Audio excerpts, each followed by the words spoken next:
This brand new range of Gibson acoustics are particularly special. Let's check out the brand new Gibson Montana Special range.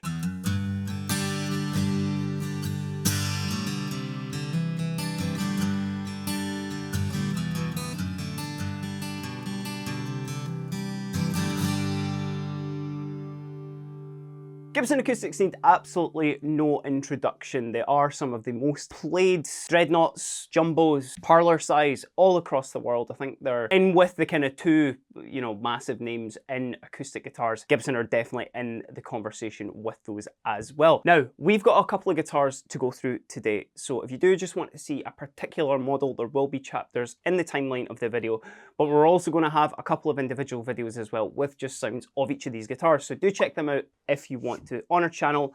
While you're down there, give us a subscribe and a like, but let's just jump right in because I'm very excited about these. So starting with this one, this is the Hummingbird, but I didn't need to tell you that because it's such an iconic looking guitar. I think if anybody doesn't even know what a Gibson acoustic are, they're probably going to know what a Hummingbird is just because of the design itself. But before I tell you what is so special, did it again there, about these guitars, just check some more sounds out of this guy.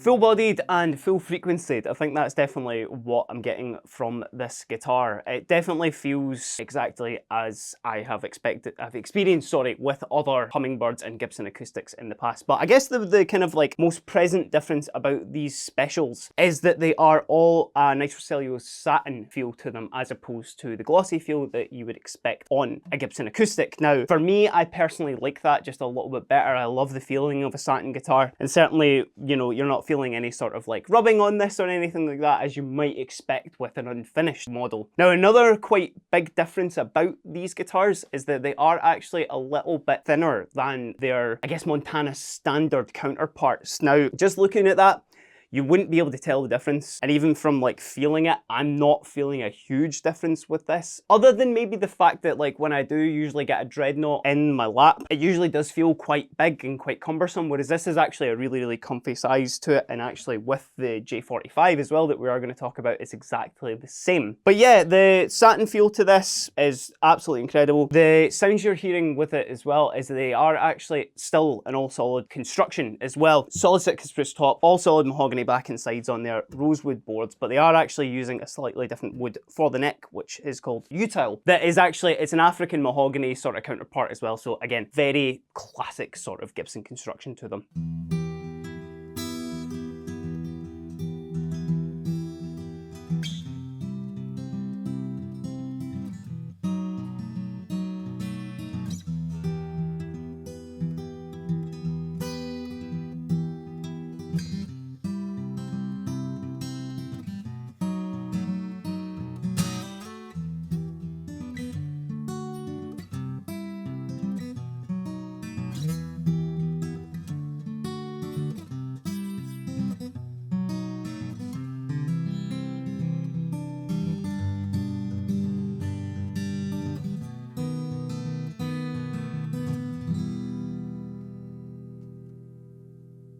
So just one little last aesthetic difference with the Hummingbird there as well. It has actually got a little bit more of a simplified pickguard there, but unmistakably it is absolutely still a Hummingbird. Now, moving on to, I think my favourite of the three here, and that's more just of a personal preference really. We do have the J45. Each one of these guitars comes in its I guess you would probably call it iconic sort of finish. So for example, the J45, we have the Vintage Sunburst.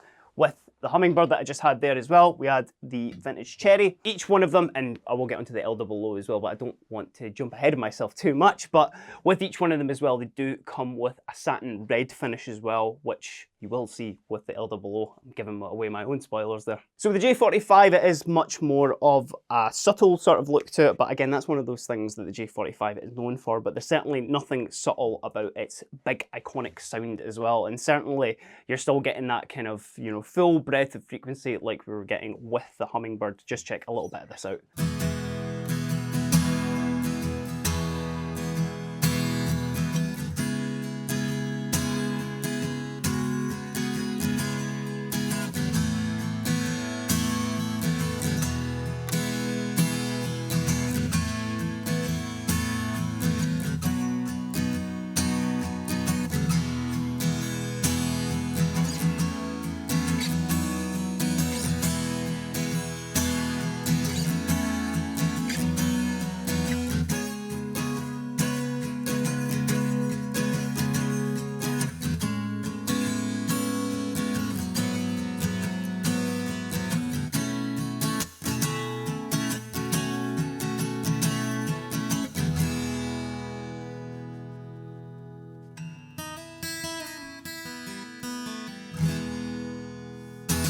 So some extra little bits that come with this guitar, they are all electroacoustic as well. They're all loaded with an Ellerbags Element bronze pickup in them today, but we've just opted just to use the microphone so you could really hear the guitars by themselves in the room and just as you were playing them. Now obviously with the differences in these guitars compared to their standard models, they are faring a little bit cheaper. You can click the links down in our description to take you to the website to check them out at the moment. And one of the ways that they have gotten around that as well is these guitars don't come with a hard case, they actually come with the soft shell Gibson case, but in all honesty, I wouldn't even call it soft shell because those cases that they've been producing for a little while, they're actually really rigid, and I would much prefer to take that out to a gig than like a hard case, unless it was like chucking it in the back of a van or something like that. You know, throwing that on, you could easily get public transport, you throw it in the back of your car, you're gonna be totally fine.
Well, moving on to our last guitar here, and this is the one that I've opted to show in the satin red that all of the models come with. This is the L00 here, which again, all solid construction, all satin, Ellerbags Element in there. This one, they haven't opted to make any smaller. It certainly doesn't feel like it anyway, because I mean, an L00 is already a very small guitar as it is. And of course, it's got that kind of classic boxy sound. I'm going to do a little bit more finger picking with this.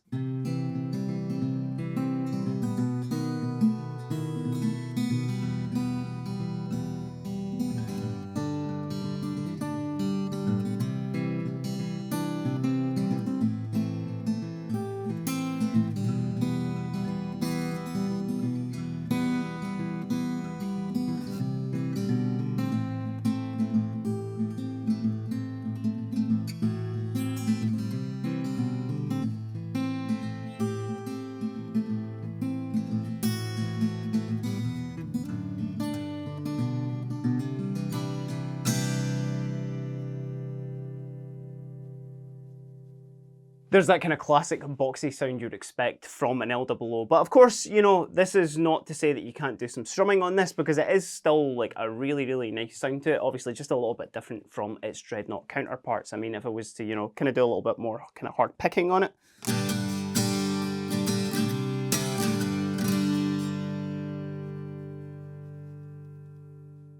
See, it still really does get there, but within itself it is obviously a much smaller body and definitely a bit more suited to like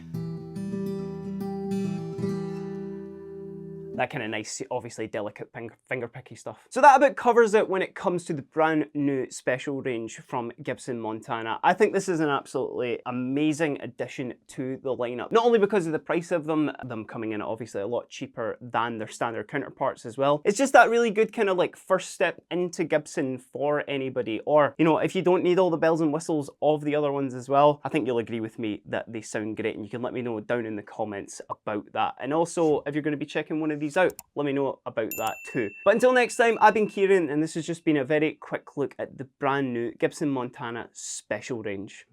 Have a great day.